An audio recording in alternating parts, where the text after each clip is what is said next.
Hello! Welcome back. Today, we are going to be making a berry meringue ripple. Let's go! Get strong.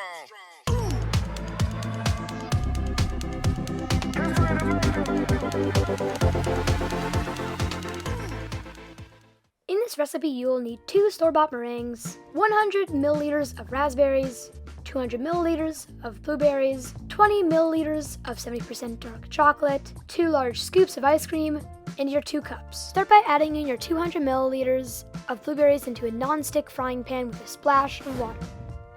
Next, take your meringue and squish it up into small pieces just like this.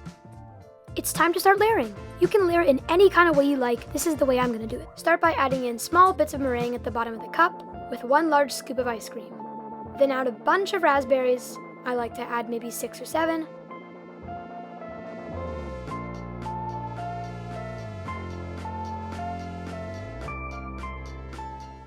And then bring your jammy blueberry mixture and pour some on top. You can also try to pour some in the edges to make it seep down to the bottom. Now take your 70% dark chocolate and shred it up into small pieces using a knife like this. And carefully sprinkle your little chocolate pieces on top of your berry meringue ripple. Enjoy!